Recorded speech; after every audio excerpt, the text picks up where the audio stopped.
Welcome back to the Real Friends podcast. Something awesome that's starting tonight, thanks to our boy over there, is we're starting a series on Quentin Tarantino.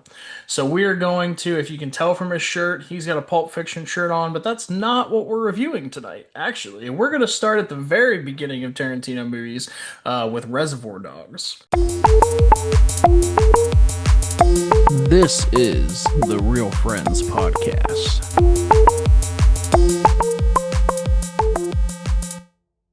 So this was your pick for what you wanted to review. So, why'd you want to talk Reservoir Dogs?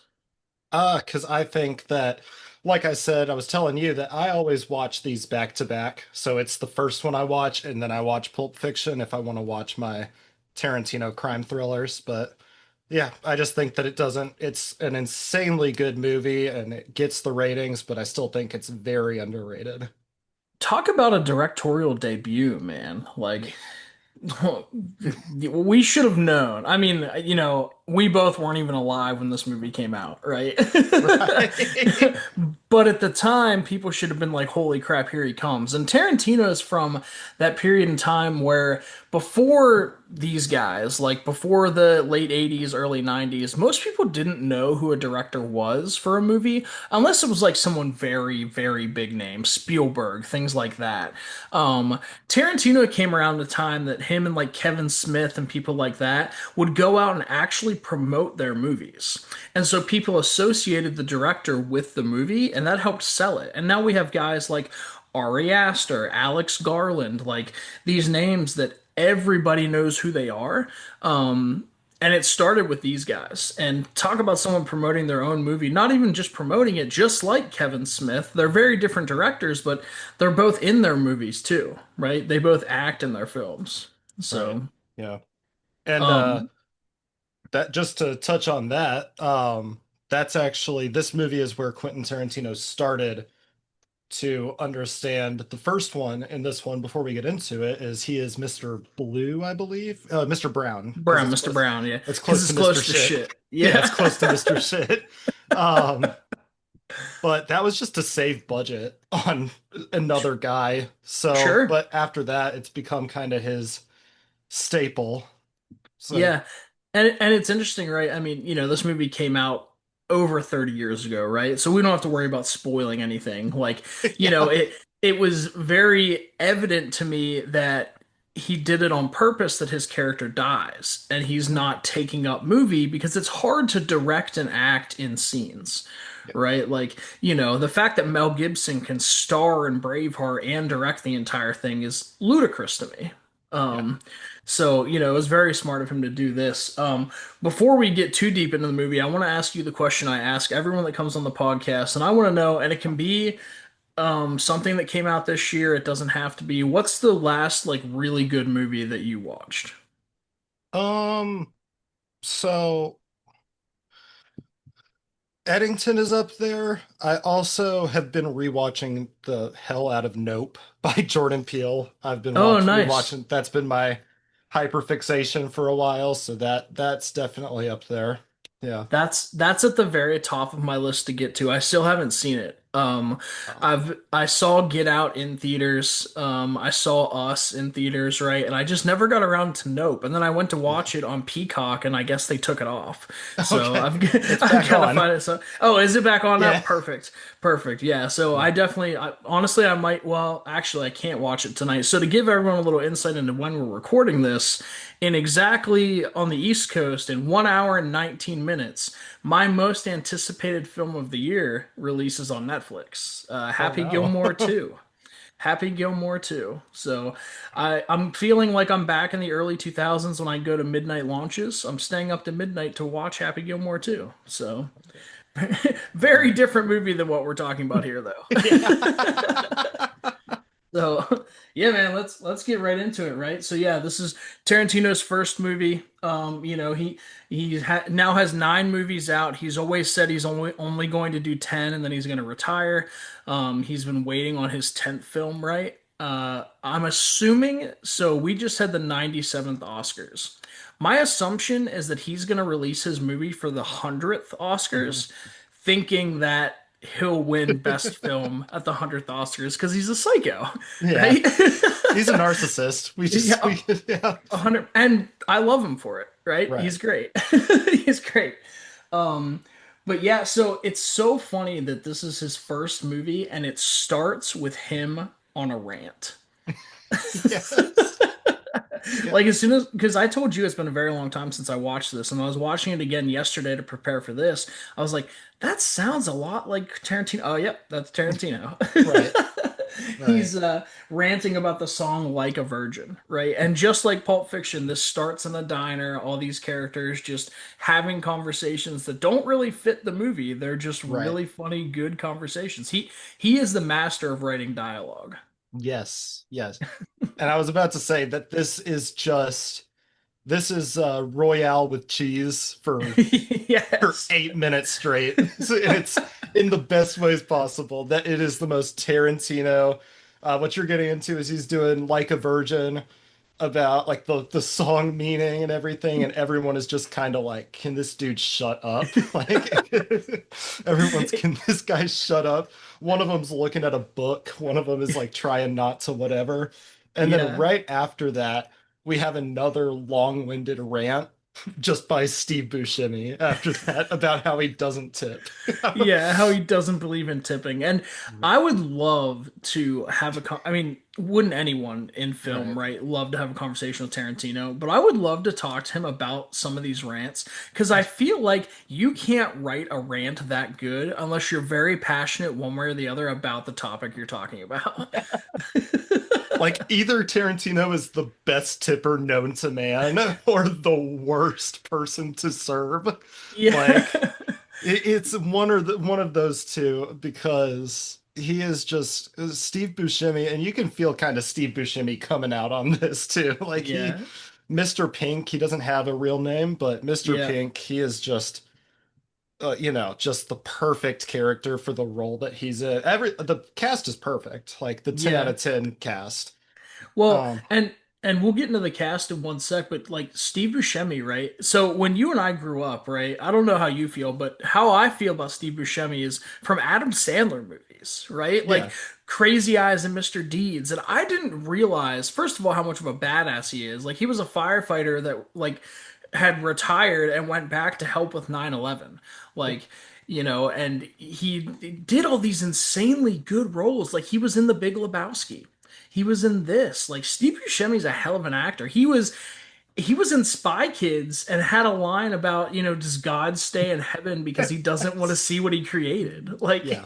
yeah, It's crazy knowing that that's from Spy Kids, it's but from Spy Kids. Yeah. yeah. But yeah, like let's just kind of go down our actors, right? We have Harvey Keitel, who is also has a minor role in Pulp Fiction. He plays Mr. White. We have Michael Madsen, the late great Michael Madsen. That I think that's actually where this our conversation kind of came from here is when he passed away. We were like, hey, we got to talk Reservoir Dogs. Yeah. So yeah, he is oh shoot, Mr. Blonde. And then we have Chris Penn, and he is nice guy Eddie.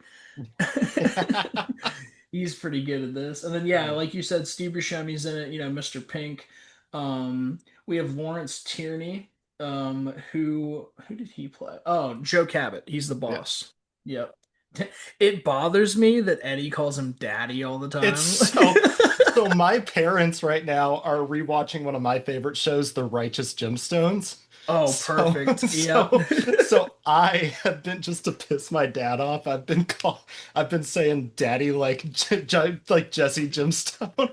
And just hearing that, like it makes me wildly uncomfortable that he called him daddy in that show. Like it is just yeah. I love it. And then we have Eddie Bunker, who we don't see much of him, right? Eddie Bunker's a big time actor, and he's Mr. Blue. And he's only in the diner scene. Mhm. And then, Tarantino, we talked about him, Mr. Brown. And then Tim Roth, who, is also in Pulp Fiction. And Tim Roth is a huge actor now. Yeah. And yeah, he was Mr. Orange. Yeah. So yeah, he's great in this. I don't know which role I like him better in. Probably Pulp Fiction, I think. Yeah. But he kills it in both. That's But I two would, totally different characters. Like it's like the yin yang of it. Like yeah. in Spoiler alert for a 30-year-old movie. He plays a undercover cop in Reservoir Dogs and Yeah, a hardened criminal in Pulp Fiction. But I would agree with you. I think Pulp Fiction is his best role I or think better so. role. Yeah. Yeah, better. It's probably one of his best, right? I mean, Hmm. he's pretty good at most things. Yeah. But there's only really one other thing about the diner I want to talk about. It's so interesting how offended the rest of the guys get about tipping and how Yes. they're taking money out of this woman's pocket when the whole thing they're doing is they're going to rob.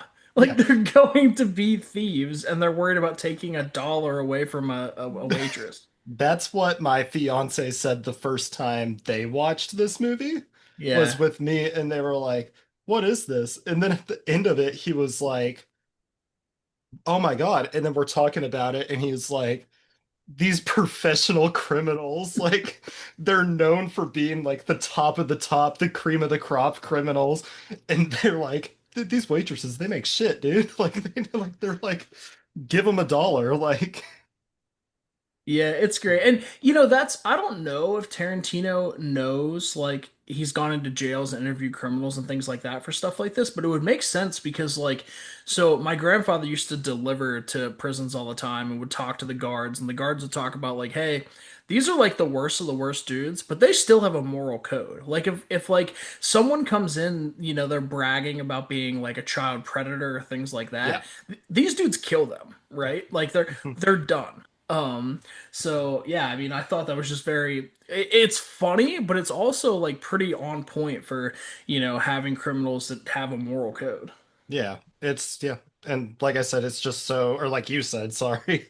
Like you said, it's just so funny how offended these guys get.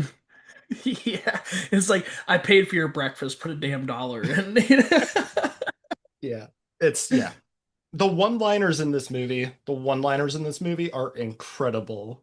Like the Joe Yeah. Cabot, like, who didn't throw in $1? Mr. Pink didn't. Why didn't? He don't believe in it. Shut up. What do you mean you don't believe in it?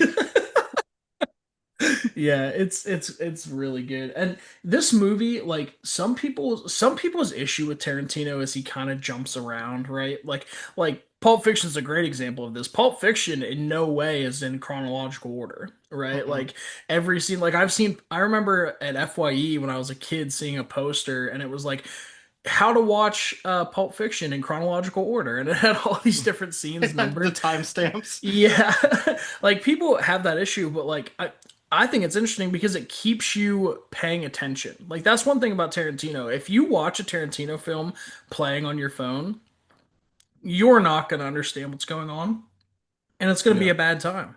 Um, Yeah. but But that's it's like the point of it, I think. Like, yeah, especially Pulp Fiction.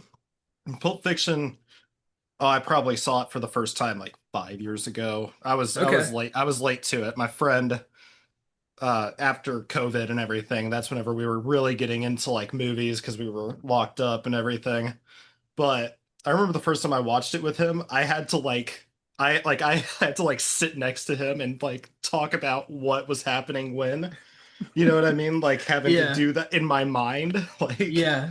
Well, yeah, but and my notebook, right? So I watched Pulp Fiction the other day to do the next review, and I have in it like lines beside scenes, and then I numbered them afterwards. Like oh, that's cool. That's like cool.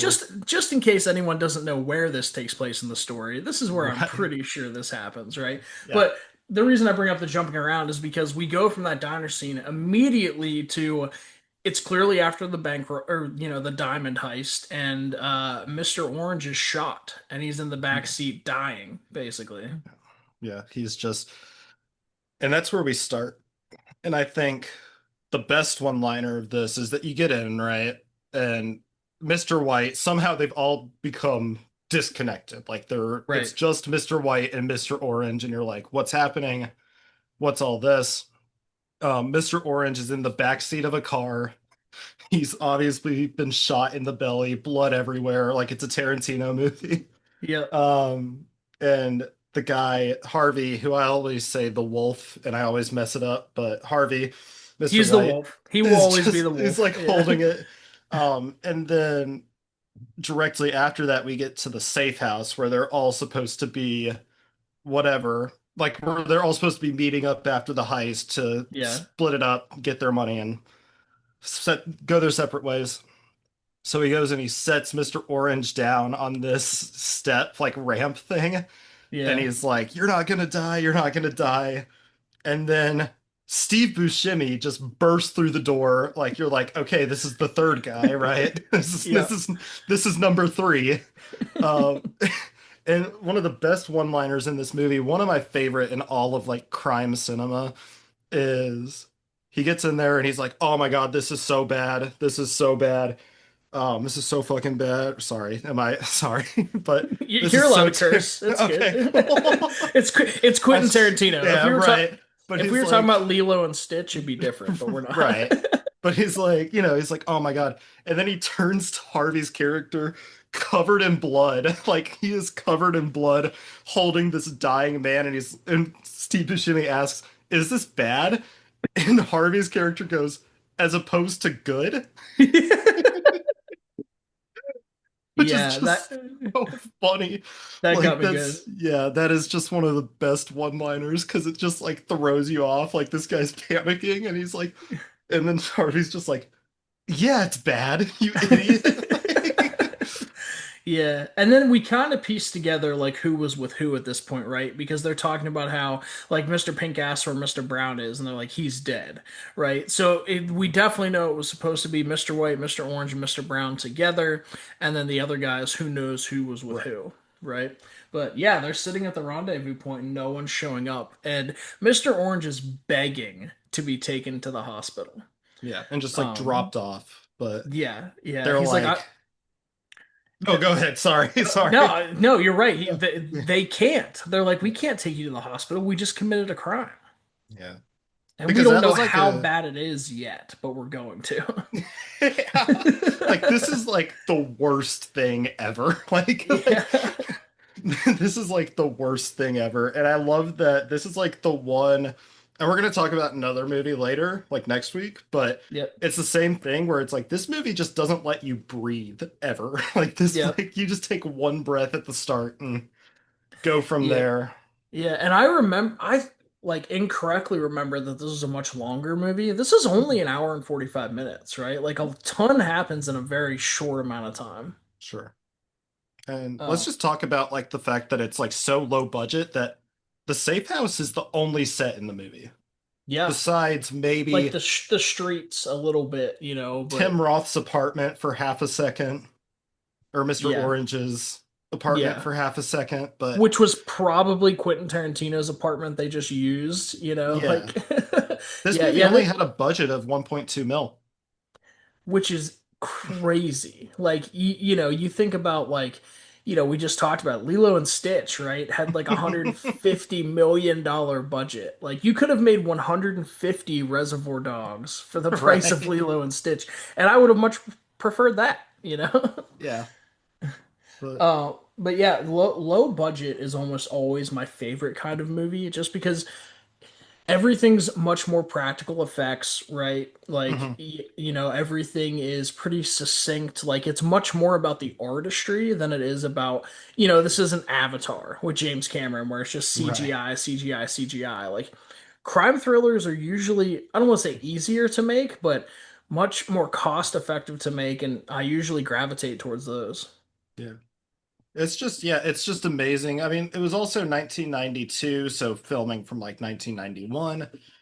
A, $1 million was a lot back then, but Oh, still, sure. like, yeah, it was still a lot back then. But like to think that the movie came out this is like a polished movie. This is not like what you would call a low budget movie. I would Right. say it comes Oh, out for sure. polished.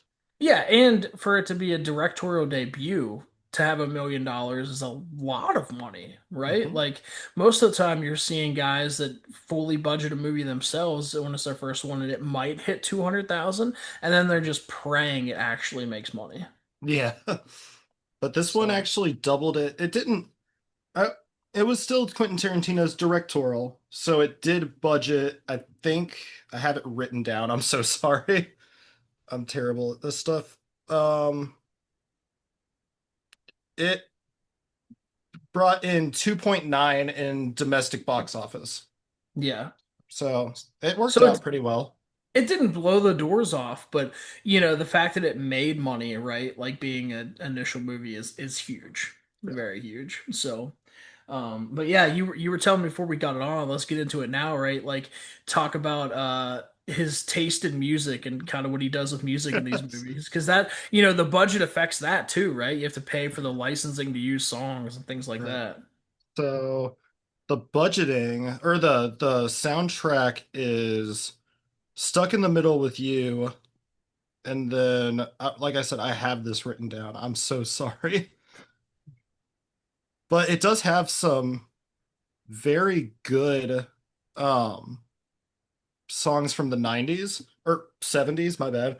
Like And Now Little Green Bag. It has Bohemian. It has um Keep on Truckin' by Stephen Wright.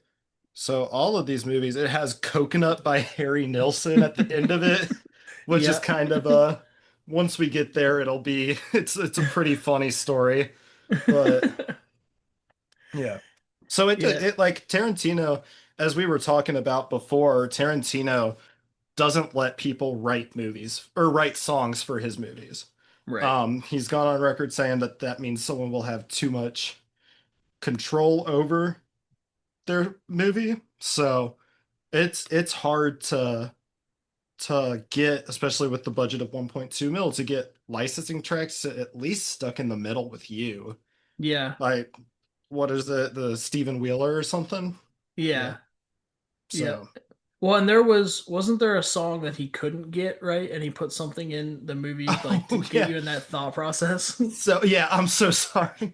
Um, yeah, so after the diner scene where they're talking about supersonic sound of the 70s and everything, um, it cuts to black and it goes to that radio show where he says, "All right, coming up next is this song that starts playing, followed by Edison Lighthouse, Love Grows Where My Rosemary Goes."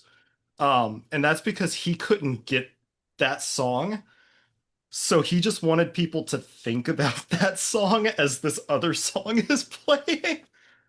I caught that for the first time actually watching it because I was like, that's so weird that he says that song because that's like a very well-known song now because of TikTok. Yeah. Um, and I was like, that is not this. So I looked it up and it was like, so he wanted you to at least it's either that or the other theory of it is that he thought that this is going to happen and then something cool was going to happen, like it was going to be a happy ending to what it is, and it's a very upbeat song is going to be playing, and then cut to black again. Oh, I'm shot, I'm dying. Right. Yeah. So, Yeah. Tarantino's he's a madman, but he knows exactly what he wants, right? right. He it's almost like he storyboards every single scene because he wants exactly what, is gonna happen. Um, so yeah, we get then we get some idea of why things got so bad, right? And they're telling the audience through a conversation between Mr. White and Mr. Pink that, things at the hold up were going okay, and then Mr. Blonde just started shooting people. Mhm. And as soon as he started shooting people, the cops showed up and threw everything off. Right.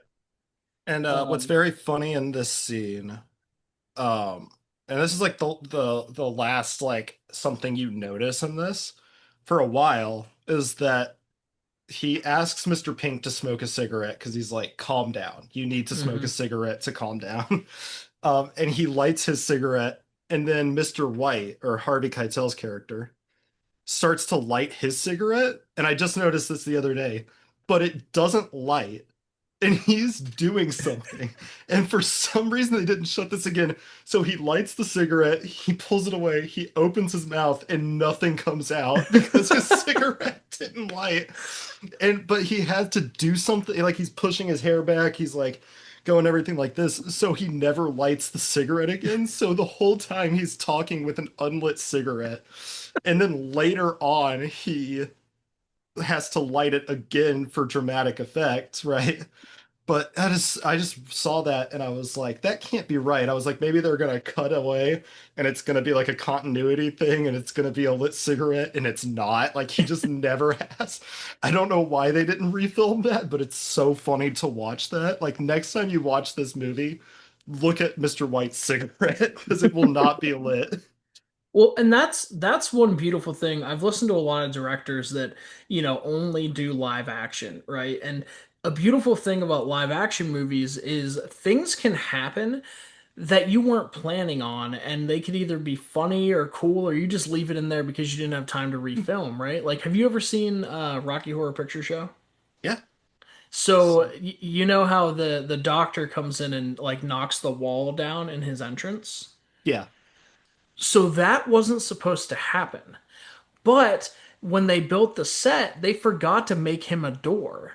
And they didn't have enough time or budget to build a door, so they just had him crash through. And it's like the iconic entrance to a character, right? Right. That's so But funny. that only happens because it's live action and it's, something you have to get out quickly. Like with animated movies, whatever you want to happen is what's going to happen. There's not going to be anything organic coming up other than maybe ad-libbing some lines because you're drawing what's happening. But with live action, something can happen. You're like, you know what? That's sick. Let's just keep that in. That's cool. So It's just like just watch the tip of that cigarette. It's so funny to me for some reason because like Mr. White is this like shown as being this like older guy, suave, professional. Sorry. yeah. You know what I mean? Like he Yeah. like suave professional. So whenever you see him lighting the cigarette and missing, like I was just like, that's too funny not to mention on this show. I love that. I didn't notice that at all, but I have to go back and look at it now. Yeah. But yeah, that Um, is a super pivotal scene in the movie because it's like you start off and you're like, oh, this guy's shot. These two are together. Everyone else could be dead. Everyone else could be locked up. We don't know what happened.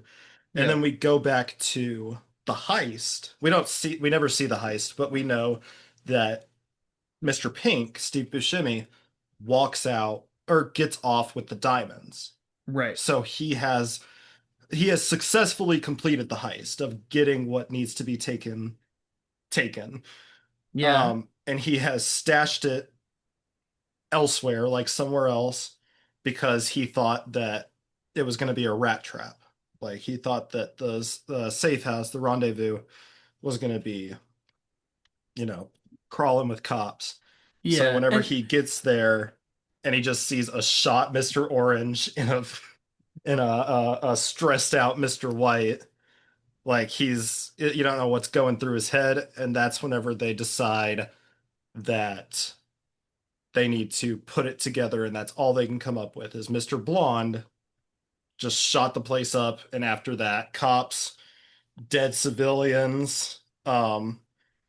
Uh, it shows that obviously Mr. Blonde has killed multiple people. Mr. White has killed two people, and yeah. Steve Buscemi killed a couple of people. But they only killed cops, not They real not people, yeah, as they not call them. that's my favorite line in the movie when he's like, "Did you kill anyone?" He goes, "Just cops." He's like, "Oh, so not real people, right?" But it's super important for us to note this now too that they determined that the cops got there way too quick, so there has to be a rat. Right, They're like, they don't know who the rat is. You know, it was in Joe must be a very scary gangster guy that because if I'm Mr. Pink, I'm just gone, right? right. I've got the diamonds. I'm afraid I'm gonna go back to like, a police stakeout. I'm just gonna take the diamonds and run. But Right. you know, as I'm saying that, I think about the fact that they didn't know how to get rid of, they called it the ice, right? Like Right. they didn't know how to get rid of the diamonds. They needed Joe for that. So I guess it makes sense that Mr. Pink went back. But I'm cutting my losses and I'm going to go to Vegas and see if Yeah. I can sell them. Right. Just leave. I'm just trying to Yeah, like book a flight, right? Like, exactly. Just get gone. and Um, that's what's it called? The ice is like a big deal because Joe Cabot and it's also like he's a scary guy, but it has been shown that all of these guys are their friends. Like Joe has known these guys. Mr. Pink says that he's known Joe since he was a kid. Right. And now this is the first time that he's ever starting to question if Joe is the rat, like if he's taken some whatever, taken a piece of the federal pie, Yeah. and has ratted them out. But at this point, we don't know what's what. We have no clue who's the rat, right? We're assuming that it's not Mr. White. We're assuming it's not Mr. Pink. Mr. White is very adamant that it's not Mr. Orange, right?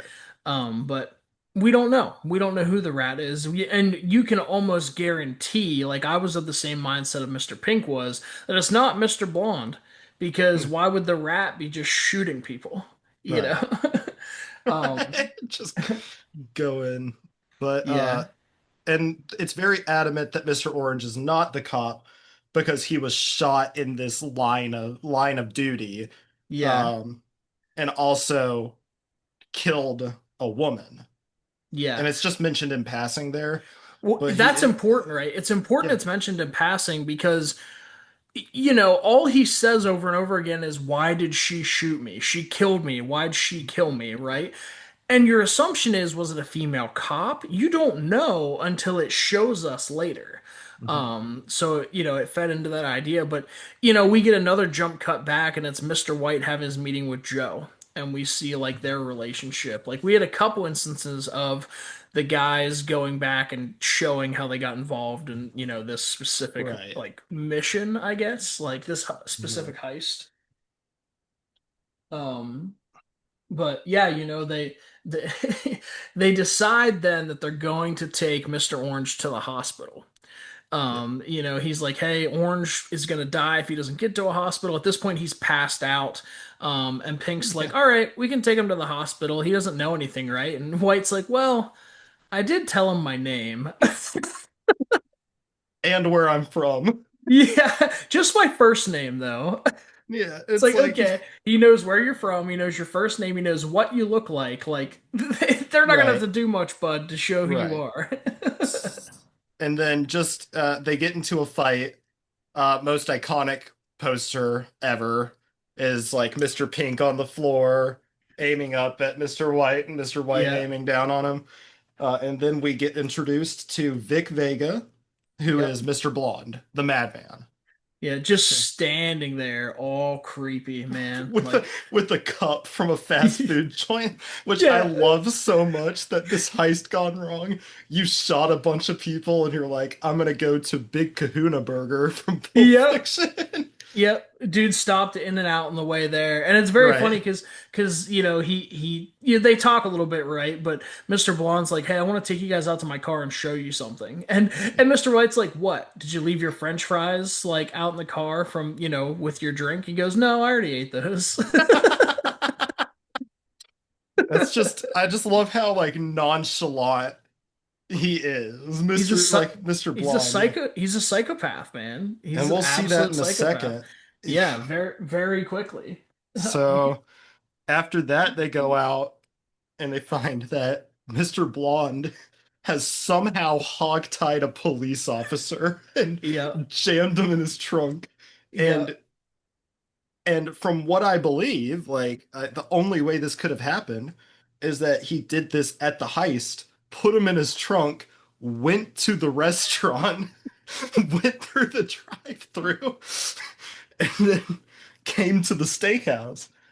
I didn't even But think about that. I didn't yeah, even. which is funny because this guy, a little bit more behind the scenes, is that Michael Madsen and the cop um were talking one day and he was like, I want to get into role. So Michael Madsen put him in the trunk of his car and just drove around for a little bit. And just drove around for a little bit. And they had like a deal that was like, we're just gonna go around one block or whatever. And Michael Madsen took him on like a 30-minute drive just around the town. Just helping him Which, get into character. yeah.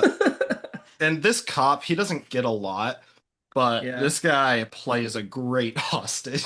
Like this he guy plays does. a great victim.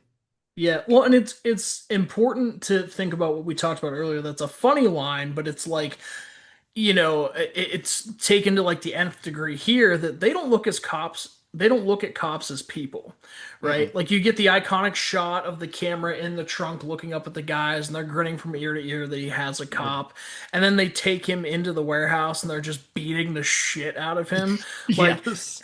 and it's jump cutting between them doing that and the oh my gosh, what was his name? Eddie driving and talking on the phone, Yeah. and he's like, And I don't he's know like, what's going on. Like, he even says, he's like, Mr. Blunt, or he says, like, Vic has a cop in his car and he drove to the steakhouse. So he knows there's a cop and he's like, oh, it's fucking Vic, though. Like, yeah. we can't touch this guy. Yeah, it's our So, guy Vic. We know Vic, yeah. you know? It's like, this is bad, but we'll have to fix it some other way. Exactly. Because they Yeah. don't even, and they're shown to be these, like, rationed, like, more rational than not guys, Mr. Pink and White. But as soon as they get a cop in the rendezvous, they're just kicking the shit out of this guy. Yeah. And like they're trying to get in there. And another funny one-liner is that nice guy Eddie gets there and he's like, "What's happening?" And they're like, "We're gonna beat this cop until he tells us who the rat is." And he's like, "If you beat him long enough, he'll say that he started the Chicago fire, but that don't make it true." Which is, I mean, that's funny to think about, right? It's a great line, but it's also one of those deals like there's been a lot of people throughout history that have admitted to crimes just because they were being tortured, Yeah. right? Like they didn't actually do it. And it's funny that they say that's what they were doing when really it was just a play thing for them. They Yeah. probably weren't going to figure out who the rat was through this cop. They were just beating the shit out of him.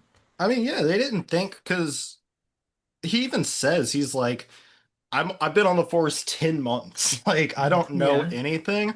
Like they just see something that they can Pink and White are obviously stressed out. So the way I see it is like this cop is like their stress ball. Like they're sure. treating this cop as their stress ball, just beating him up for no apparent reason.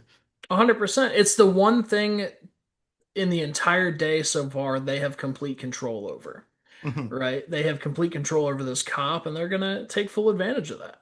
Right. So Um, then, yeah, so we get another cutback, right? We learn that Eddie is Joe's kid, right. which we didn't know because we're seeing how Vic was brought in to be a part of the heist. We find out that he was just in jail, he just got out, and he's looking for work, and so he's invited to be a part of a five-man crew and do a diamond heist. And it's important to know that Vic Vega was picked up during a heist with Joe Cabot before, or Yep. something to do with it, Yep. and that he is a very good friend of Joe Cabot and nice guy Eddie Cabot. Super loyal. Yeah. Yeah, Super, very super loyal. loyal, Yeah. and that comes back later. It But does.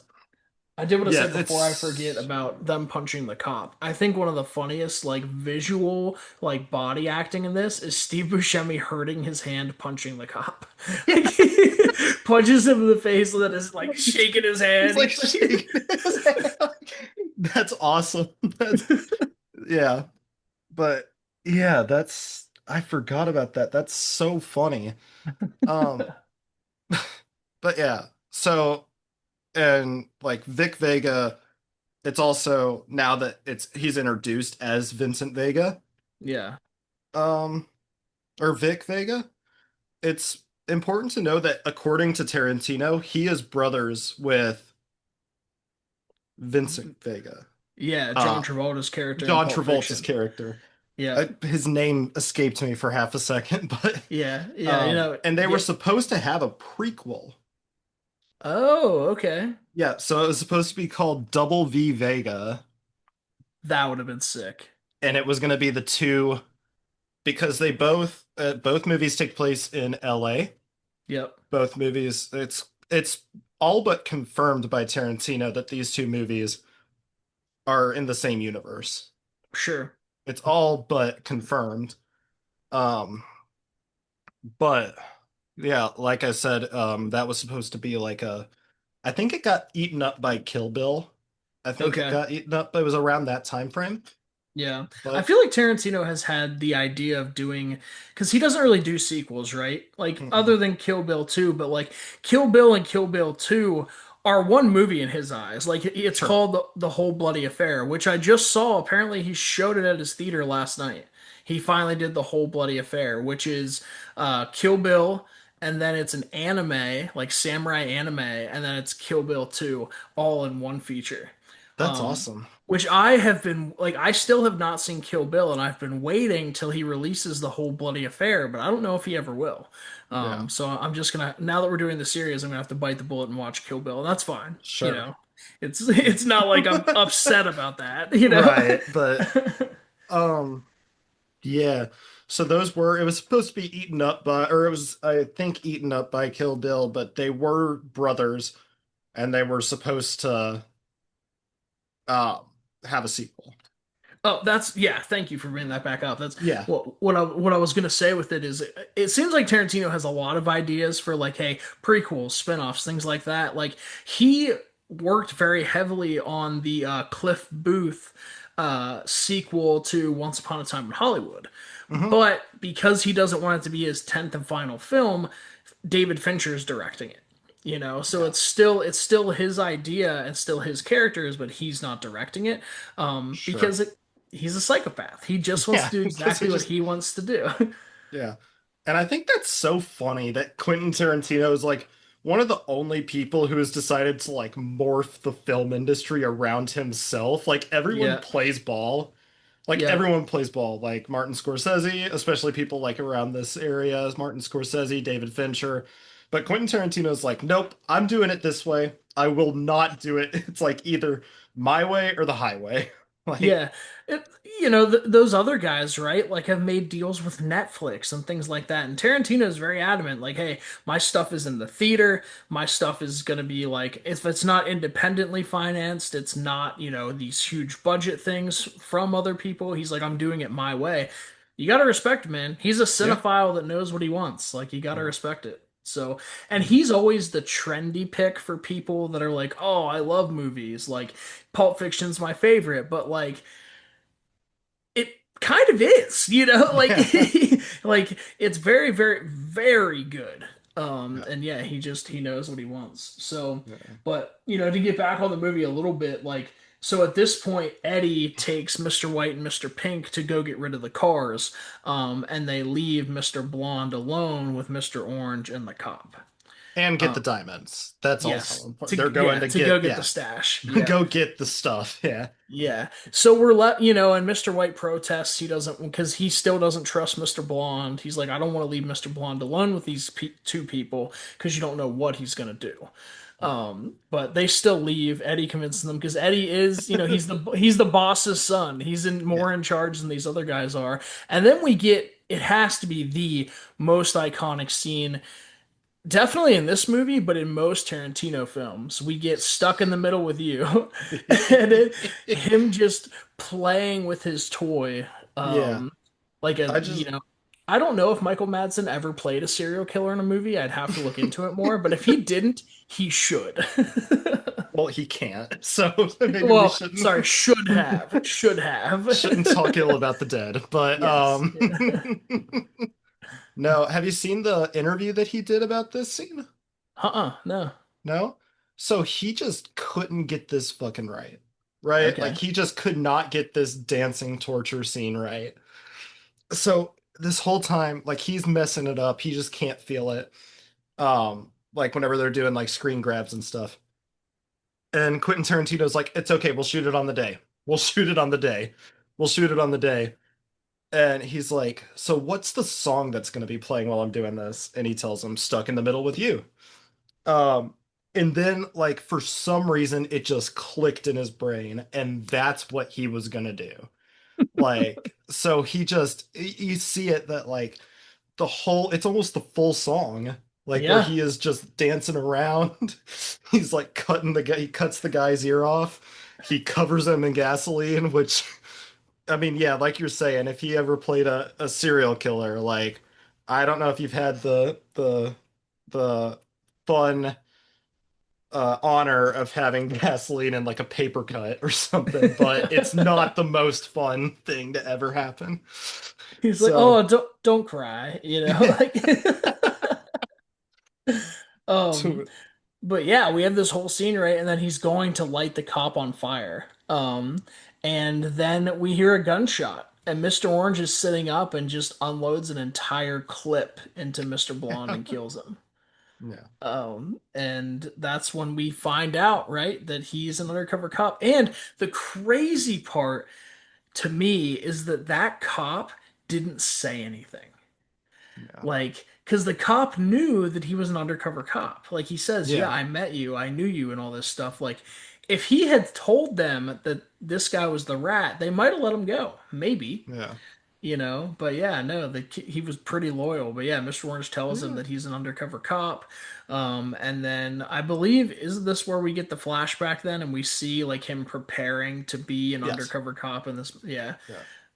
To Um, go off what you said though, like I think that's a cool idea that he's this, but you also have to keep in mind that these guys are beating on him oh since yeah. since they walk in the door. Like he hasn't even gotten in the door yet, and they're already like punching his face and everything. So it is very plausible that he just didn't see the dead guy in the room. That's But fair. Yeah. yeah. Or he was in shock. I Yeah, like mean, his ears cut off. Like at what point are you SOL? You know what I mean? Like yeah. He had probably um accepted it at that point. right. But yeah, so then we get to see that, and this scene, I love Tarantino's jumping around. This scene is a little bit too fucked for me. Just a little bit because Mr. Orange goes into this bar, right? And he tells him, "These guys let me into the let me into the heist. Let me go through the heist and everything." And then he says, "Did you use the commode story?"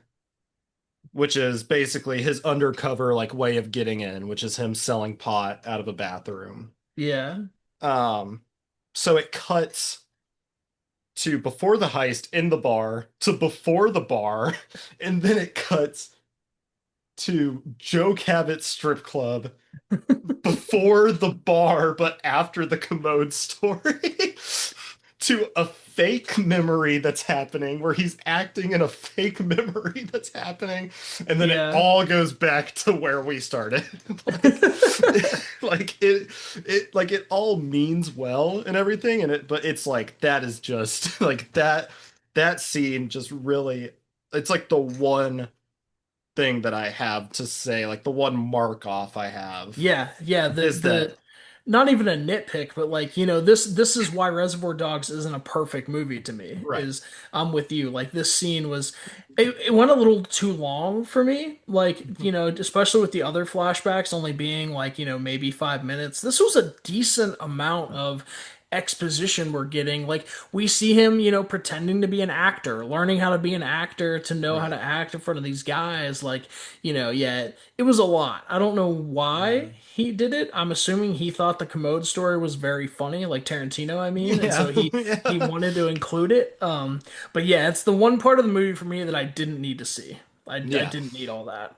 And it's Um, just like I think that Tarantino saw that like that was a lot. That scene is kind of like, you know, pardon my French, but that scene is like a clusterfuck in this movie. sure. Like, yeah, Yeah.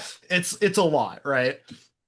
Um, so that in Pulp Fiction, as we were talking about before, he can jump around the story, but each storyline is at least 20 minutes long. Like it's Right. each cut into 20 minutes, and it's not doing it's not like a Saw movie where there's a flashback and a flashback and a daydream of a flashback of a daydream. Like all of Yeah. these like inner like dude, to watch Saw, like I had a just like super small thing. I had a girlfriend who was really into Saw, and I watched it for the first time with her. Like I had seen it and she had seen it, but we watched it together.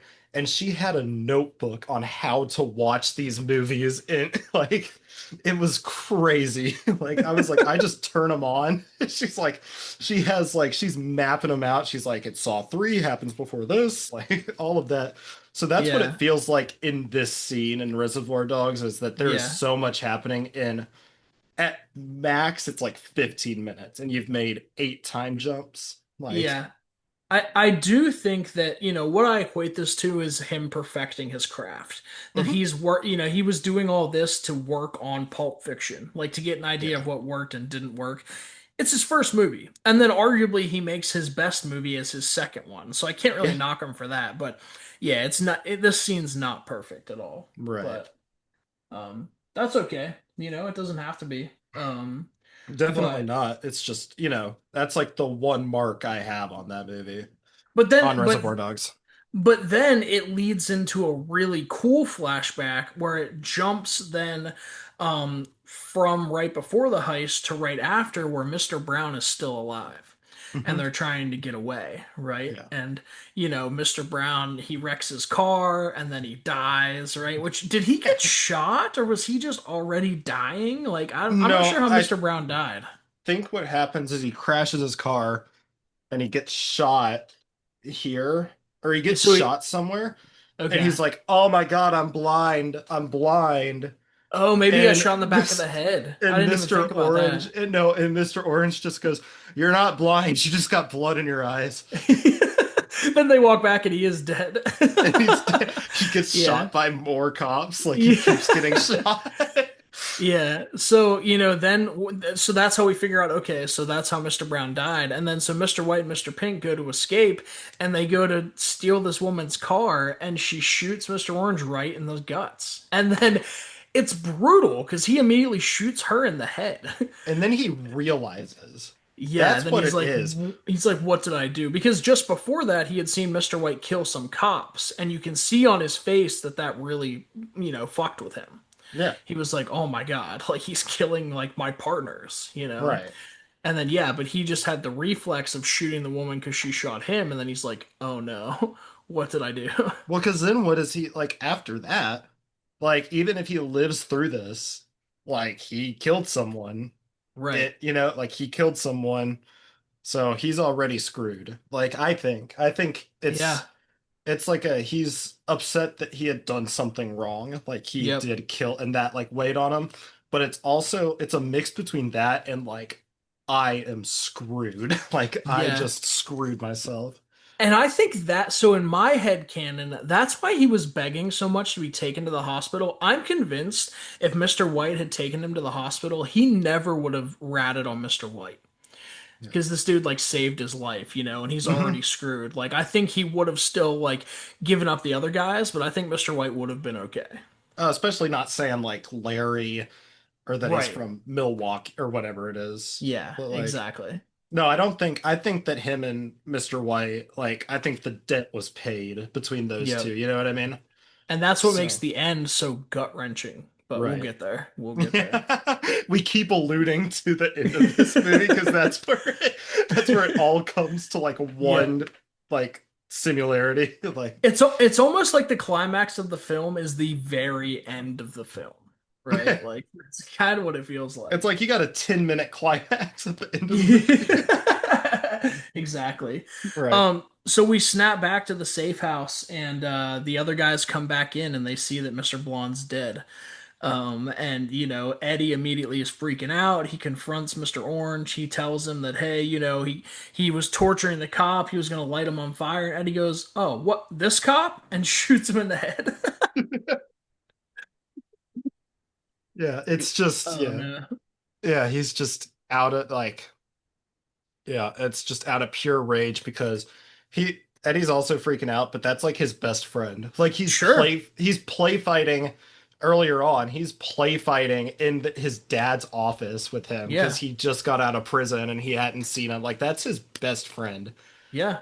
100%. And So this is where he's this is where the loyalty thing comes back, right? Mhm. Because then like Orange is trying to say, he says, "Hey, he was going to kill me and the cop, and then he was going to wait for you guys to come back. He was going to kill you and he was going to take the diamonds." And Eddie's like, "You mean to tell me Yeah.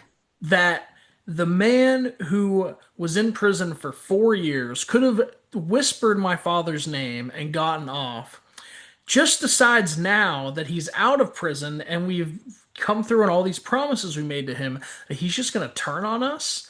He's like, nah, dude, like that's not Yeah. real, right? But Mr. White is still convinced that Mr. Blonde is insane because he's seen everything that he saw today and he's sticking up for Mr. Orange. He's like, no, like that's true, Yeah. like that's the whole thing. And at that point, Eddie is like, no, no, no, we're gonna kill Mr. Orange, right? Like it's time, it's time. And then Yeah. Joe shows up, and Joe comes in, and this was interesting to me because I was convinced that Joe knew, but Joe didn't know. Joe just assumed. Yeah. He comes in Joe. and Yeah. he comes in and he's like, he's the one that turned on us. And they're like, well, how do you know that? And he's like, well, he's the only one I didn't trust on this Yeah. job. Yeah. Which it's like you got to give him props for, but that's like such a BS way of choosing who's who. Like Yeah, you got to give him props for like knowing that's what's happening, but like he's just yeah. like, I just think it's him, honestly. Like I just think it. Yeah, because he had been gone for so long that me, like I told you, it had been so long since I saw this. So me watching this for basically the first time again, I was like, oh, he's been gone this whole time because he went to talk to one of his rats in the police station and like found out who Yeah. this guy was and all these things. That's what I was expecting. But no, he just assumes it's him. And then we get a, what do they call it? I don't mean this to be offensive, but like a Mexican standoff, right? Right. Like they Yeah. all pull their guns on each other. Like Joe pulls his gun on Mr. Orange, Mr. White pulls his gun on Joe, and then Eddie pulls his gun on Mr. White. Hmm. And Mr. Pink, I think, is just standing around. Mr. Pink is like the only rational person here, and he's like, "Hey, come on, guys!" Like, What are we doing? Like, he's like, "What are we doing here?" Like, yeah, it's like that. It's like that scene in The Office where Andy, Michael, and Pam are all doing that, and yeah, Jim walks in. And he's like, "What are we doing, guys? Like, yeah. what is this?" He's like, "It's six after." He's like, "It's 15 after six." Like, I'm good. I'll see you at home. yeah, yeah. Yeah, That's that's what exactly who Mr. Mr. Pink Pink is was. doing. Even so that I don't know if we're gonna go there yet, but like they all shoot each other. Like Right. they all shoot each other.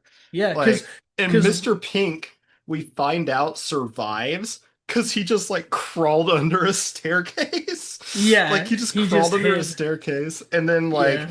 the only person who survived at that point is Mr. Orange and Mr. White. Yeah. And Steve Buscemi or Mr. Pink, as they're like crawling to each other, like White's going up to comfort like Orange or whatever. Steve Buscemi just crawls out from underneath the staircase, and he grabs the diamonds and he just kind of runs out of the door without Yeah. saying anything. And I don't know if you heard it. I didn't hear it the first time I watched it, but I watched this with subtitles last night. You can hear the cops coming, and then you hear a shootout outside. Really? Yeah, so Mr. Pink definitely got killed by the cops. So there's just like a little like tidbit off to the side. It's not the movie, but there Yeah. was a Reservoir Dogs video game for the PS2. Oh. Oh Yeah. yeah. Yeah, I knew about that. Yeah, there was a Reservoir Dogs video game where you play during the heist a little bit, like as a shootout, just like a PS2 shoot 'em up. I don't know how much you know about PS2 game designs, but just like a PS2. Like to go off this. I miss the days of when a big movie came out, like a month before the movie, we got a video game. Like That was awesome. Peter Jackson's King Kong is one of the greatest PlayStation 2 games ever made. But yeah, they all kind of follow that linear style, so it's like it's just a shoot 'em up. Yeah. And then the way you conduct yourself throughout the game, which is the heist and then some of the steakhouse, um, is how Steve Buscemi's character lives. So there's three Oh, different okay. endings. There's the Madman ending where he goes out in like a shootout, a secondary ending, I don't know what that one's called, where he gets like arrested out front, and then one where he like hides under a car Oh, and during gets like the away. raid and gets away. Yeah. Okay. Yeah. So Nice. that's just, I mean, I also am of the belief that he does either get killed or captured. Yeah. I think I'm pretty sure he's dead, but I don't we don't know, right? That's one of the beautiful things is we don't know. I think he's the waiter in Pulp Fiction. also played by Steve Buscemi. So, probably, right? So my thought on Pulp Fiction is that at least most of it happens before Reservoir Dogs, right? Because the wolf dies at the end of Reservoir Dogs. Oh, you think that So he if it's, is the wolf? I think he might be. I don't Yeah, know, man. I don't I know, don't know. But and that's what I'm we'll saying. I never know. think that at least, right? Like I think that yeah, he either goes out, gets captured and does some time, or gets Yeah, away and is hiding out. And then like the total irony of him not tipping to him having to to wait being a tables waiter for to wait as tables. as fucking Buddy Holly. That's legitimately what I think happens to Mr. Pink.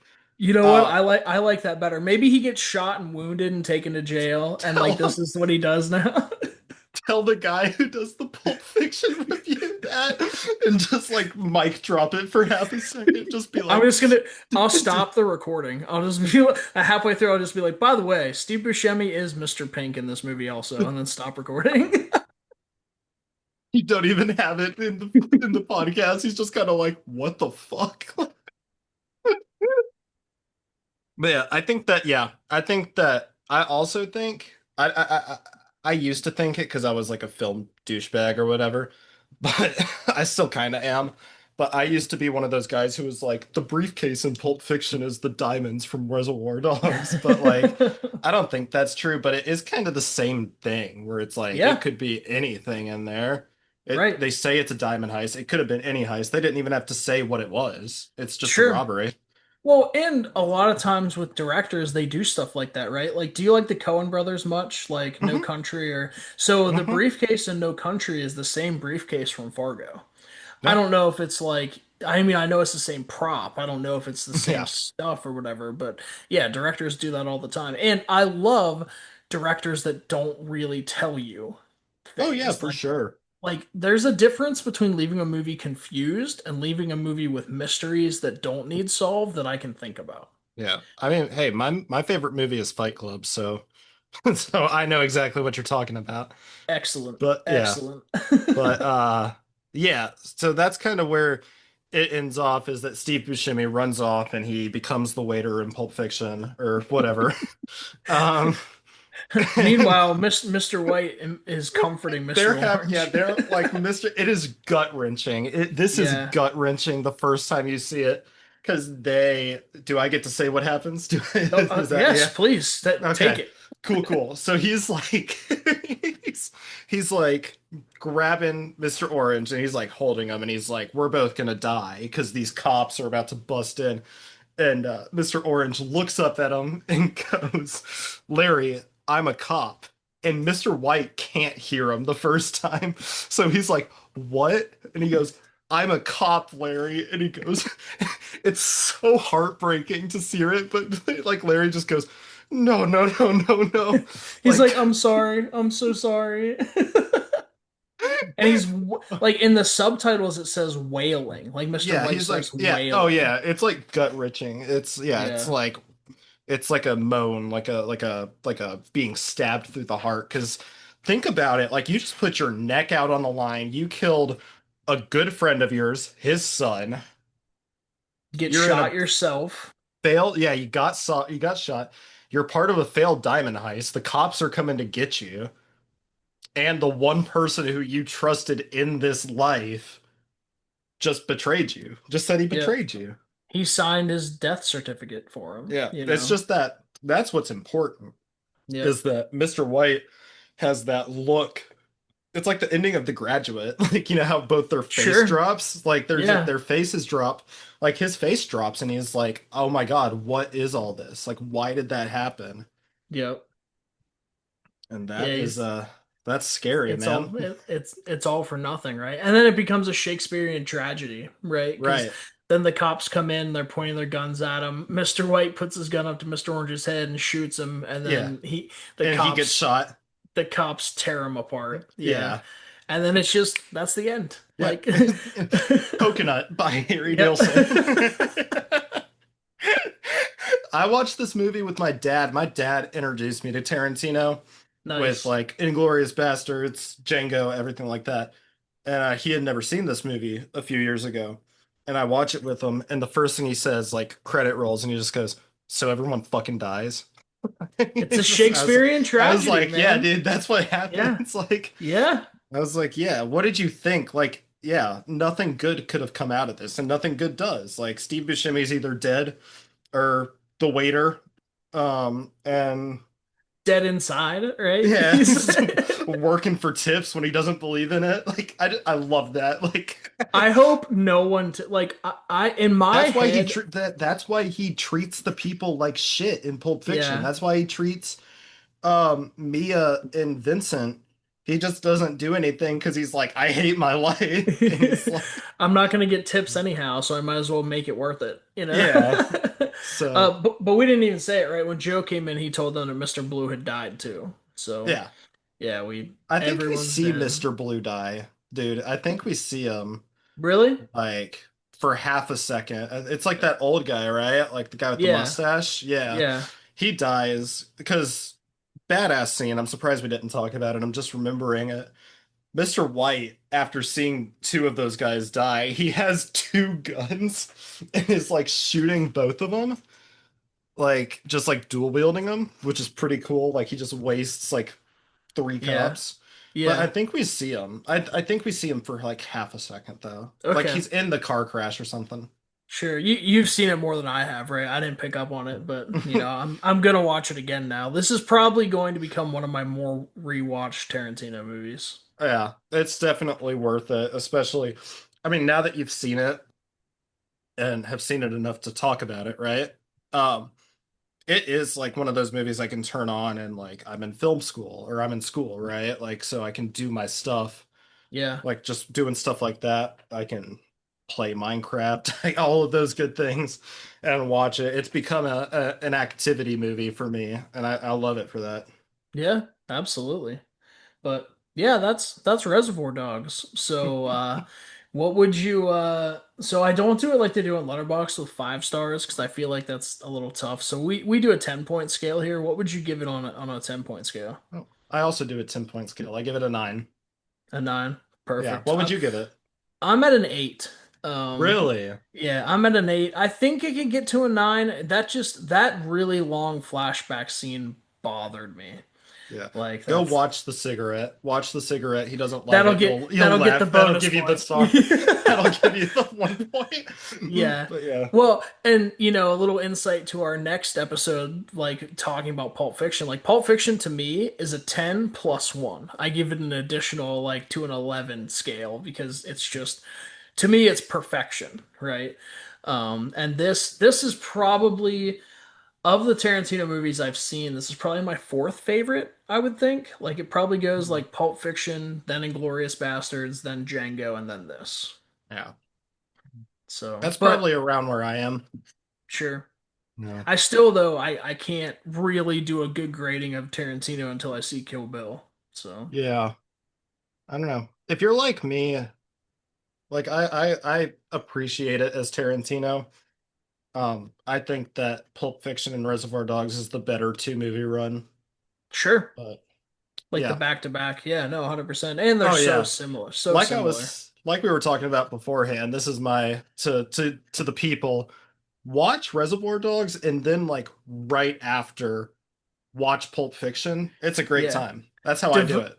devote an evening to it because it's gonna be 4 hours, four yeah. hours. Yeah, Right, right. But yeah, I just but do them back to back. Like if I don't have time to watch Pulp Fictions after Reservoir Dogs, I don't watch Reservoir Dogs. that's awesome. Like, yeah, like if I don't have time to do it, I'm not gonna do it. But yeah, so yeah, I've probably seen those. I mean, I started doing that a while ago, but like I've probably seen Pulp Fiction more than Reservoir Dogs. But Sure. this movie is definitely the underrated, like little brother of Pulp Fiction. You know, Sweet. All right. Hey, any last thoughts on Reservoir Dogs? Or do you think we covered it pretty good? I think we did great, man. Cool. All right. Well, hey, thanks so much for coming on, and we will see you very shortly. All right, thank you so So, much. all right. That's been the Real Friends Podcast, and we'll see you next time.